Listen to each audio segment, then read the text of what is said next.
Holidays-nale, adu namma GT Holidays da. GT Holidays, South India's #1 travel brand. You know you are special when you're with GT Holidays. தெரிக்கவிடும் காரம் நிறம் சுவையை தருகிறது. ஆச்சி மிளகாய் தூள் தெரிக்கவிடும் காரம் நிறம் சுவை.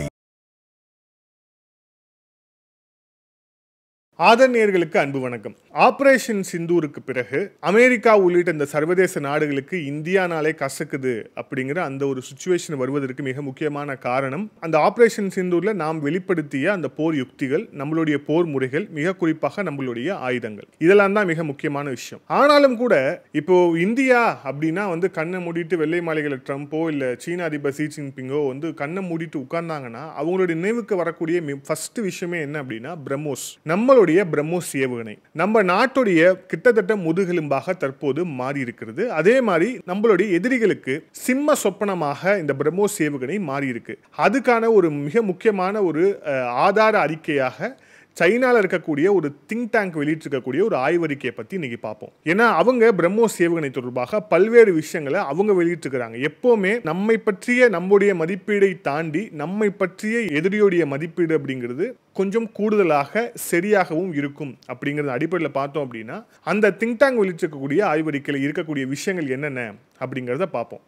இதுல மிக முக்கியமா பாகிஸ்தான் என்கிற அந்த நாடு இந்த ஆபரேஷன் சிந்தூர்ல நம்ம இடம் வாலாட்டி அதுக்கப்புறம் பெஹல்காம் தாக்குதலுக்கு காரணமாக இருந்து அவங்களுடைய கிரானா ஹில்ஸ் அப்படிங்கிற பகுதியில் பிரம்மோஸ் ஏவுகணை தாக்குதல் நடத்தியது. இந்த கிரானா ஹில்ஸ்ல பிரம்மோஸ் ஏவுகணை தாக்குதல் நடத்திய பிறகுதான் அமெரிக்கா தலையிட்டது, அதுக்கப்புறம் சவுதி இளவரசர் தலையிட்டார், உள்ளிட்ட பல்வேறு விஷயங்கள் இந்த பிரம்மோஸ் ஏவுகணையுடைய தாக்குதலுக்கு பிறகுதான் நடந்தது.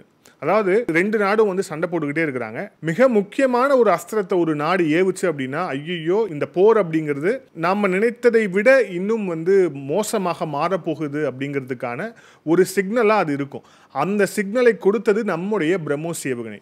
ஸோ இந்த பிரம்மோஸோடைய சத்தம் கேட்ட பிறகுதான் எங்களுக்கு இந்த சீரியஸ்னஸ் புரிஞ்சுது அப்படின்னு பாகிஸ்தானுடைய மிக முக்கியமான அரசியல்வாதிகள்லாம் அவங்களுடைய டெலிவிஷன் சேனல்ஸ்ல உட்கார்ந்து அலர்ன விஷயத்தெல்லாம் பார்த்தோம். ஏன் பாகிஸ்தானுடைய பிரதமர் ஷபாஸ் ஷெரீப் என்ன சொன்னாரு, பிரம்மோஸ் ஏவுகணை அந்த அதிகாலையில் நடத்திய தாக்குதலுக்கு பிறகுதான் இந்தியா இந்த தாக்குதலில் எவ்வளவு தீவிரமா இருக்காங்க அப்படிங்கிற விஷயமே எங்களுக்கு புரிந்தது, அதுக்கப்புறம் தான் நாங்கள் அலர்ட் ஆனோம் அப்படின்னு சொல்றாரு. இது பிரம்மோஸ் ஏவுகணை தாக்குதல் நடத்தது பிறகுதான் இவர் அலர்ட் ஆனாராம். இப்போ பேசக்கூடிய டிஃபென்ஸ் மினிஸ்டர்ல இருந்து அவங்களுடைய துணை பிரதமர்ல இருந்து எல்லாமே சொல்லக்கூடியது என்னன்னா எங்களுக்கு சில வினாடிகள் தான் இருந்தது, பிரம்மோஸ் ஏவுகணை எங்களுக்கு கிட்டத்தட்ட ஒரு 20-30 வினாடிகள் தான் இருந்தது, நாங்கள் என்ன முடிவு செய்யணும் அப்படிங்கிறது அப்படின்னு. இது எல்லாத்துக்குமான அடிப்படை அந்த பேஸ் லைன் எங்க அப்படின்னா பிரம்மோஸ் ஏவுகணை. ஸோ இப்போ இந்த பிரம்மோஸ் ஏவுகணை தொடர்பாக சைனாவுடைய திங்க் டேங்க் வெளியிட்டிருக்கக்கூடிய அறிக்கையை பார்ப்போம். அதுக்கு முன்பாக இந்த பிரம்மோஸ் ஏவுகணை எத்தனை இருக்கு, எங்கெங்க இருக்கு அப்படிங்கிற அந்த டீட்டெயில்ஸ் எதுவுமே வெளியே வராது, வெளியே வரக்கூடாது. அது எல்லாமே நம்மளுடைய இராணுவம் சார்ந்தது. இருந்தாலும் கூட நம்மளுடைய டிஃபென்ஸ் எக்ஸ்பர்ட் சொல்லக்கூடிய விஷயங்கள் என்ன அப்படின்னா நம்ம கிட்ட ஒரு 3000-லேருந்து 4000 பிரம்மோஸ் ஏவுகணைகள் நம்ம இடம் இருக்கும், தயாரித்து வைத்திருப்போம் அப்படின்ட்டு நம்மளோட டிஃபென்ஸ் எக்ஸ்பர்ட் கணிக்கிறாங்க. இது அரசுடைய டேட்டா என்ன, அரசு சொல்ற விஷயம் என்னன்னா அது இன்னும் கூட குறையக்கூடும். ஆனா இப்ப இந்த சைனீஸ் உடைய திங்க் டேங்க் என்ன சொல்றாங்க அப்படின்னா இந்தியாவிடம் 14000 பிரம்மோஸ் ஏவுகணைகள் தயார் நிலையில் இருக்கிறது அப்படின்னு அவங்க சொல்லியிருக்கிறாங்க. அதை சொல்றதோட நிக்கல, இதை ஏன் இந்தியா செய்யுது அப்படின்னு அடுத்த கட்டத்தை விவரிக்கிறாங்க. ஏன் அப்படின்னா பாகிஸ்தான் அதுக்கப்புறம் சைனா, இந்த ரெண்டு நாடுகள் தான் இந்தியாவுடைய எதிரி நாடுகளாக, குறிப்பாக நமக்கு ஒரு எஸ்கலேஷன் வரப்போகுது, இந்த ரெண்டு நாடுகள் கூடயுமே நமக்கு இந்த எல்லை தகராறு அப்படிங்கிறது இருக்கு. ஒருத்தர் என்னடானா நம்மளுடைய ஒரு மாநிலத்தை பாதி ஆக்கிரமிச்சுக்கிட்டு அவனுடைய ஸ்டேட் அப்படின்னு சொல்லிட்டு இருக்கிறான். இன்னொருத்தர் என்னடானா நம்மளுடைய ஒரு மாநிலத்தையே அவனுடைய மாநிலம், அது அவனுடைய பகுதி அப்படின்னு சொல்லிட்டு இருக்கிறான். இந்த மாதிரியான ரெண்டு எதிரீடுகளை பக்கத்தில் வச்சுட்டு இருக்கக்கூடிய இந்தியா என்ன மாதிரியான ப்ரிகாஷனரி மெஷர்ஸை எடுத்திருக்கிறாங்க அப்படிங்கிறத சொல்லும்போது பாகிஸ்தான், சைனா இந்த ரெண்டு நாடுகளிலும் இருக்கக்கூடிய கிட்டத்தட்ட 2000 டார்கெட்ஸை இந்தியா நோட் பண்ணி வச்சிருக்கிறாங்க.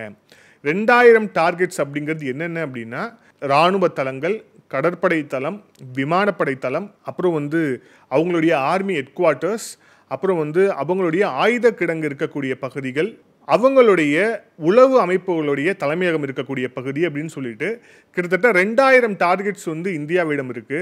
ஸோ இந்த 2000 டார்கெட்ஸ்க்காக தான் அந்த பிரம்மோஸ் ஏவுகணையை இந்த அளவுக்கு மேசிவா மேனுஃபேக்சர் பண்ணி இந்தியா வந்து வைத்திருக்கிறது.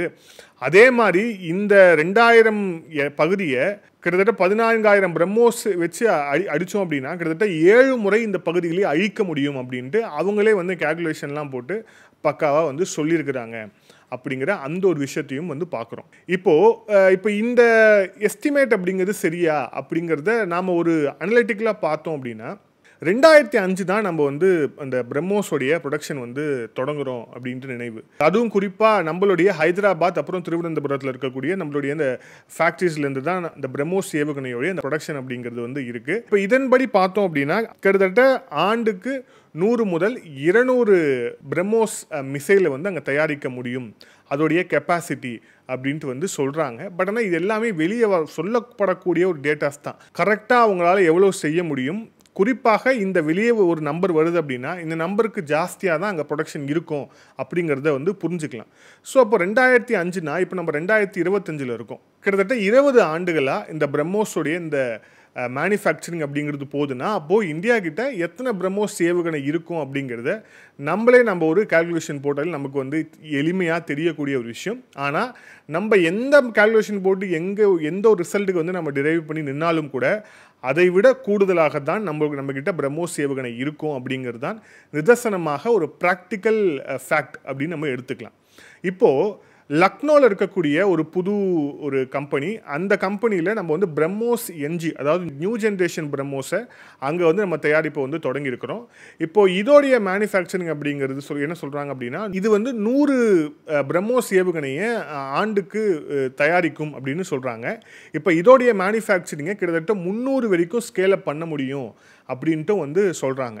ஸோ இதை ஏன் இப்போ இவங்க சொல்கிறாங்க, இதை ஏன் நம்ம இப்போ சொல்ல வேண்டிய தேவை இருக்குது அப்படின்னா ஈரானிடம் இப்போ ரொம்ப ரீசெண்டாக நடந்த அந்த போர் பாருங்களேன், ஈரான் வெர்சஸ் இஸ்ரேலிடம் விமானப்படை இருக்குது, ஸ்ட்ராங்கான உளவு அமைப்புகள் இருக்குது, அமெரிக்கா இருக்குது, நேட்டோ நாடுகள் இருக்குது, பெரிய பெரிய ட்ரோன் சிஸ்டம் இருக்குது, ஏர் டிஃபென்ஸ் சிஸ்டம் இருக்குது. இவ்வளவு விஷயங்கள் வந்து இஸ்ரேலிடம் இருக்குது. ஆனால் ஈரான்கிட்ட என்ன இருக்குது, வெறும் மிசைல் மட்டும்தான் இருந்தது. ஆனால் வெறும் மிசைலை மட்டுமே வச்சுக்கிட்டு ஒரு நாடு இஸ்ரேலை மீது எத்தகைய தாக்குதலை நடத்தியது, அமெரிக்காவுடைய அவங்களுடைய அந்த இராணுவ தளத்திலையும் வந்து எத்தகைய தாக்குதல் நடத்தியது உள்ளிட்ட பல்வேறு விஷயங்கள் நம்ம பார்த்தோம். ஸோ உங்களுடைய பலம் எங்கே இருக்கோ அந்த பலத்தை இன்னும் அதிகரிக்கணும் அப்படிங்கிற அந்த ஒரு விஷயத்தை தான் ஈரான் இந்த இடத்துல வந்து சொல்ல நினச்சிருக்கு. அந்த ஈரான் சொல்கிறதுக்கு முன்பாகவே இந்தியா பல ஆண்டுகளுக்கு முன்பாகவே இந்த தயாரிப்பில் இறங்கி அதை வந்து பக்காவாக வந்து செட் பண்ணி வச்சிருக்கிறாங்க அப்படிங்கிறத சைனாவுடைய இந்த திங்க் டேங்க் வெளியிட்டிருக்கக்கூடிய இந்த அறிக்கையிலேருந்து நம்ம வந்து ஒரு முடிவுக்கு வர முடியும். ரெண்டாவது, அமெரிக்கா, சைனா உள்ளிட்ட மிகப்பெரிய அந்த சூப்பர் பவர்னு சொல்லக்கூடிய இந்த நாடுகள் எல்லாமே இந்தியாவை ஒரு தயக்கத்தோடு ஒரு பயத்தோடு அணுகுவதற்கான மிக முக்கியமான ஒரு காரணமாக இந்த பிரம்மோஸ் இருக்குது அப்படின்னா அது வந்து மிகையாகாது. ஆனால் வெறும் பிரம்மோஸ் மட்டும்தான் நம்ம ஸ்ட்ரென்த்தா அப்படின்னா அது கிடையாது. ஆனால் அவங்க இப்போ ரொம்ப ரீசெண்டாக நடந்த விஷயங்கள் எல்லாத்தையுமே வந்து நம்ம வந்து ஒரு பெரிய டேப்லெட் காலம் போட்டு எல்லாத்தையுமே பட்டியலிட்டோம் அப்படின்னா ஏவுகணை அப்படிங்கிறது முக்கியம். அது மட்டும் அதை தாண்டி பிரம்மோஸ் அப்படிங்கிறது எந்த அளவுக்கு முக்கியம் அப்படிங்கிறது நமக்கு தெரியுதோ இல்லையோ நம்மளுடைய எதிரிகளுக்கு நல்லாவே தெரியுது. இந்த பிரம்மோஸ் அப்படிங்கிற அந்த ஏவுகணை வெறும் நம்ம இந்தியாவை பாதுகாக்கிறதுக்கு மட்டும்தான் அப்படின்னா கிடையாது. இந்த பிரம்மோஸ் ஏவுகணையை பல நாடுகள் நம்ம கிட்ட இருந்து வாங்கணும் அப்படின்னு வந்து இப்போ கியூவில் வந்து நின்றுட்டு இருக்கிறாங்க அப்படிங்கிறத பார்க்குறோம். குறிப்பாக இந்த சைனாவுடைய ஆதிக்கத்தில் இருக்கக்கூடிய நாடுகள், அந்த சைனாவுடைய ராட்சச கரங்களால் பாதிக்கப்பட்டிருக்கக்கூடிய அந்த நாடுகள் எல்லாமே இப்போ பிரம்மோஸை வந்து கேட்க தொடங்கியிருக்காங்க அப்படிங்கிறத பார்க்குறோம். ஏற்கனவே பிலிப்பைன்ஸ் நாட்டுக்கு வந்து பிரம்மோஸ் இருக்குது. ஸோ இந்த விஷயங்கள் எல்லாமே எதை உணர்த்துது அப்படின்னா பிரம்மோஸ் அப்படிங்கிறது தற்காலத்திலும் சரி வருங்காலத்திலும் சரி அசைக்க முடியாத ஒரு அசட்டாக இந்தியாவுக்கு இருக்க போகிறது. அதே மாதிரி இந்தியாவுடைய எதிரிகள் அவங்களுடைய தூக்கத்தை வந்து துளைத்ததற்கான மிக முக்கியமான ஒரு காரணமாக பிரம்மோஸ் இருக்கிறது. இனிமேல் இந்தியாவுக்கு எதிராக ஏதேனும் நடவடிக்கையை வந்து எடுக்கணும்னு வந்து நினைச்சா கூட அவங்களுடைய நினைவில் வரக்கூடிய விஷயமா பிரம்மோஸ் தான் இருக்க போகுது. மீண்டும் இன்னொரு காணொலியில் சந்திப்போம். அதுவே நன்றி, வணக்கம்.